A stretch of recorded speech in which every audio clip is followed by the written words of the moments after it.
আজ বন্ধুরা দেখো আমাদের দুপুরে একটু সবজি সাবজা কম আছে বলে আজ বন্ধুরা ভাত আছে, সঙ্গে আলু ভাজা, কাঁচা পেঁয়াজ আছে বন্ধুরা, আর সঙ্গে আছে বন্ধুরা টমেটোমের চাটনি।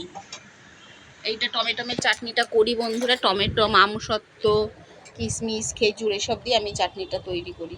এটা আমার খেতে খুব ভালো লাগে, আমরা সবাই খাই, মাও খায়। হ্যাঁ, আর একটু চিকেন করে নিয়েছি বন্ধুরা, এই চিকেন দিয়ে খাবো। গোটা মুরগি নেওয়া হয়েছিল, ওই দিয়ে আজ আমাদের খাওয়া বন্ধুরা দুপুরের। সবসময় বন্ধুরা ভালো লাগে না, আর আমরা একটু সবজি কম খাই বন্ধুরা, কম খাই বলবো না, সবজি খাই না, অনেকেই খাওয়া হয়, কিন্তু সবজিটা আমার বেশি ভালো লাগে না। সোজা কথা বলতে সবজি আমি একদম বেশি খাই, খেতে ইচ্ছা করে না, খেলে বন্ধু পেটের সমস্যা হয় আমার আর কি, তাই না বলো মা?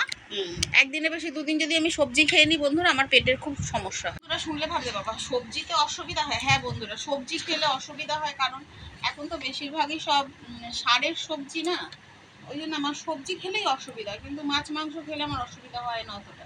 ডাল, হ্যাঁ ডাল খাই, মাছ মাংস খাই, তারপরে সয়াবিনের তরকারি, ডিমের তরকারি, এগুলো তো অসুবিধা হয় না। যেই সবজি একদিনের বেশি দুদিন খাবো আর শরীর খারাপ করতে লেগে যাবে, তাই জন্য সবজিটা একটু বেশিরভাগ অ্যাভয়েডই করছি। অন্তত গরমটা ওই পাতলা ঝোল টোল, পাতলা মুরগির ঝোল, পাতলা মাছের ঝোল এসবই খাবো।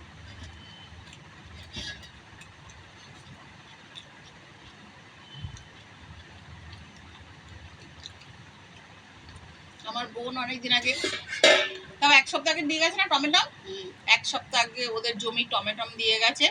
সেই টমেটম গুলো সুন্দর করে রেখেছিলাম, একদম টাটকা রয়েছে, এখনো টাটকা। এইগুলো দিয়েই চাটনি হয়েছে। ভালো থাকবে। আর আমার বোন পো সবজি ব্যবসা করে, যখনই যাই অনেক সবজি দিয়ে দেয়, ঠিক সবজি খাওয়া হয়েছে, আবার সবজি নিয়ে একটু স্কিপ করলাম, আবার কদিন বাদে সবজি।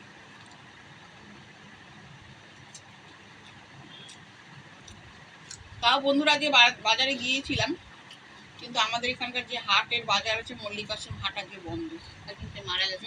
একজনকে মারা গেছে তো, তাই জন্য গিয়েও ফিরে এসেছি বন্ধুরা, ওই জন্য সবজিটা নেওয়া হয়নি বলে আজকে শুধু একটু আলু ভাজা, মাংস, চাটনি দিয়ে চালিয়ে দেবো।